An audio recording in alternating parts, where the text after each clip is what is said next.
Hello all you care warriors, this is Sofia, mom, wife, caregiver, and geriatric social worker. So do you think you're ready to complete an advanced health care directive for you or your parent? Well, don't do it until you know the honest truth about CPR. You don't want to miss the facts about CPR in this decision assistance video. Coming up now.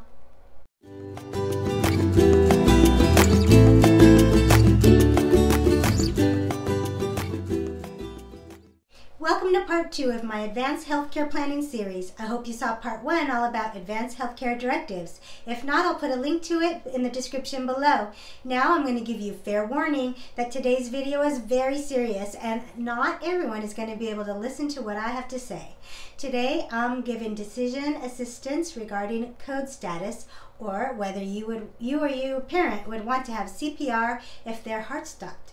I have to give this information because I've seen too many people just blindly make decisions on their advanced healthcare directives and right in the hospital without having a good full understanding of their choices and what they mean. This full understanding is absolutely necessary as you go through the advanced care planning process. Full disclaimer here, I am not a doctor, I'm not even a nurse, but after more than 25 years working in the healthcare field as a social worker, I'm the one who often has these difficult conversations with family about medical decision making. And I've seen the outcome of those decisions. I've had hundreds of difficult conversations with families, and it's my philosophy that people must have accurate information in order to make the best decisions. If your parent is admitted into the hospital at some point in the future, one of the first things that you're going to be asked is to make a decision about CPR. And that's one of the main decisions that can be put on your advanced healthcare directives. So I'm going to go out on a limb here and assume that you want all the facts, the honest facts, even if they're hard to hear. Because I don't think that you would want to make a decision for your family member or even yourself without knowing all the details. Before you fill out your advanced healthcare directive, which I covered in part 1 of this series, you should be considering some of the important medical interventions and in what circumstances you would want them or not want them. There's 3 main interventions that you might consider under different circumstances as you go through your advanced care planning process.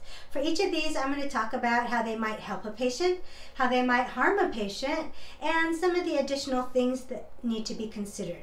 You should always talk to your doctor about the risks and benefits of these interventions that are specific to you or your loved one's situation and their medical circumstances. I will be discussing mechanical ventilation and artificial nutrition and hydration in the next videos in this series, but today I'm going to start with CPR, or cardiopulmonary resuscitation. The first thing to consider is if you would want CPR if your heart should stop. That is called a full code status. Or if you don't want CPR, this would be called a Do Not Resuscitate, or DNR code status. CPR is used when the heart stops or is in a life-threatening abnormal heart rhythm. You might have seen CPR done on TV for a minute or two and then the person wakes up, but that is just not the reality of it. CPR includes forcefully compressing the chest repeatedly while forcing air into the lungs. It might involve use of electric shock, sometimes multiple times. It might also require a mask to be placed over the face or a tube to be placed down the throat into the windpipe to assist with breathing. CPR can last 20 or 30 minutes or longer. It is an important intervention that can help a lot of people. It can help them by helping them live longer. It can help pump blood and oxygen around the body and help to support the organs like the brain. CPR can give the medical team time to treat the problem that made the heart stop in the first place. CPR can also be harmful to some people sometimes. Did you know that more than half of the people who live after CPR will have some brain damage and have problems with thinking afterwards? Many people will suffer from broken ribs or a breastbone, especially if they're a frail elderly person who may have brittle bones or osteoporosis. There's often bruising left on the chest, and it's common to have burn marks left on the chest from the electric shock. Patients sometimes vomit during the CPR process, and they are at risk that could go down into their lungs and cause further breathing problems. There are Some things to consider when deciding if CPR is the right choice for you or your loved one, such as how sick or healthy you are before needing CPR. CPR is not going to make you more healthy than you were before, and in some cases, like I just talked about, it can cause additional suffering and can make your medical condition worse. The people most likely to survive are those who were most healthy and active before needing CPR. Unfortunately, some people will not survive after CPR. These usually include those with severe heart or lung or kidney failure, or those who already had a terminal illness such as cancer, or those who are older, weak, or very frail. Now, just because you choose a DNR code status doesn't mean that you're not going to continue to get all the other medical interventions that you may need, including surgeries and pain management.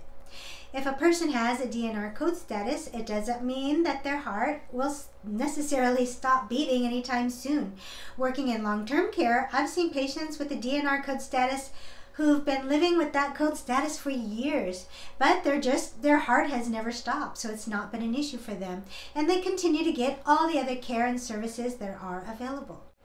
CPR may be the best option for people who have a higher likelihood of surviving the CPR process, have an acceptable quality of life to return to after CPR, or for those whose goal is to live as long as possible, even if it might lead to other medical complications. For those who don't want to be placed on machines and tubes after CPR, or who don't want to risk further harm or suffering, or for those who don't necessarily want to try to delay death, then they may want to choose to be a DNR. There is no right or wrong answer, as long as the answer is coming from an informed person or their family who makes decisions for them. Decisions should not be made out of fear or guilt or lack of information, and you are now an informed person when it comes to CPR. The hard part is having this important conversation ahead of time with your parent. So in the last part of this series, I'm going to provide you with ways that you can have a successful conversation with your family member about advance directives. If you have any questions that I might answer about code status decisions, then please leave me a comment below. And if you found this information even a little bit helpful or informative, then please hit the like button. Share this video with your family and others who need to know about advanced care planning and code status decision making. And if you don't want to miss the next video in this series, then please subscribe to my channel, because it's going to be really important and you are not going to want to miss it. That's all for now. Thanks for watching. Ciao.